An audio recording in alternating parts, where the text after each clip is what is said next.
ஞாபக சக்தி. நேற்று வரைக்கும் நம்ம கூடவே இருந்திருப்பான். இன்னைக்கு அவனுக்கு திடீர்னு பணம், பதவி, புகழ் இது மூணுல ஏதாவது ஒன்று கிடச்சிருக்கும்.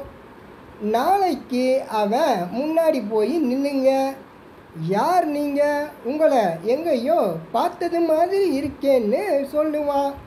பொதுவாக பல பேர்கிட்ட இருக்கிற இயல்பு இது. ஞாபக மறதியையும் பெரிய மனுஷனுக்கு ஒரு அடையாளமாக சொல்கிறது வழக்கமாக போச்சு.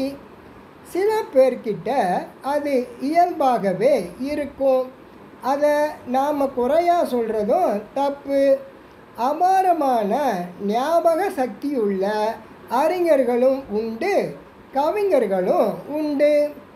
கவிஞர் பைரன் இருந்தார்ல, எவ்வளவோ கவிதைகள் எழுதினார்.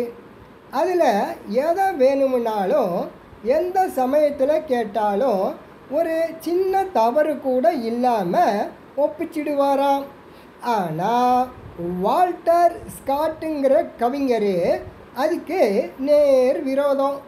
ஒரு சமயம் பைரன் எழுதின கவிதைன்னு நினச்சிக்கிட்டு அவரோட சொந்த கவிதையையே ரொம்ப புகழ்ந்து பாராட்டி பேசிக்கிட்டு இருந்தாராம். அந்த அளவுக்கு அவருக்கு ஞாபக மறதி.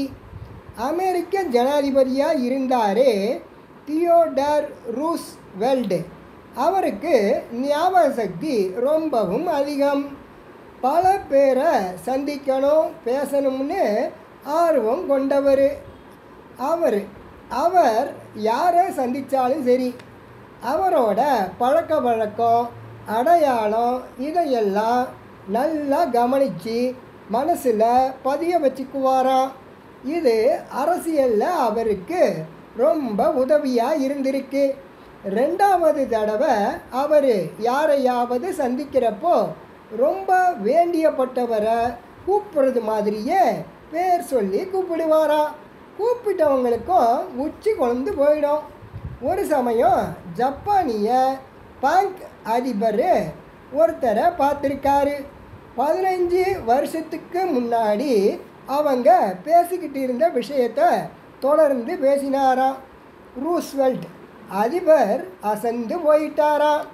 அவருக்கு எப்படி அந்த ஞாபக சக்தி வந்தது? அவர் மனசை ஒருநிலைப்படுத்துறதுக்கு நல்லா பழகி வச்சிருந்தார். ஒரு தடவை பிரேசிலுக்கு போயிருந்தார்.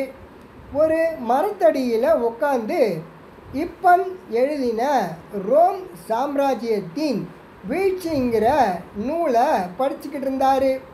அதிலேயே லயிச்சு போயிட்டார்.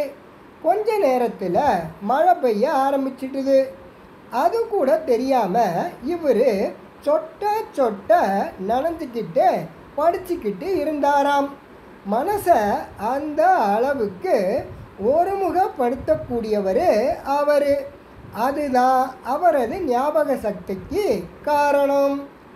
சர் பிரான்சிஸ் பேகன் எப்படி தெரியுமா? தன்னுடைய பிரபலமான புஸ்தகங்களில் ஒன்றை ஞாபகத்தில் இருந்து சொல்லியே எழுத வச்சாராம். நகைச்சுவை நடிகர் சார்லி சாப்ளின் இருந்தாரே, அவருக்கு மறதி அதிகம். கார்லைஸ் ராபின்சன் என்கிறவர் அவர்கிட்ட அந்தரங்க காரியதரிசியாக 7 வருஷ காலம் வேலை பார்த்தார். எப்பவும் சார்லி சாப்ளின் கூடவே இருந்தவர் அவர்.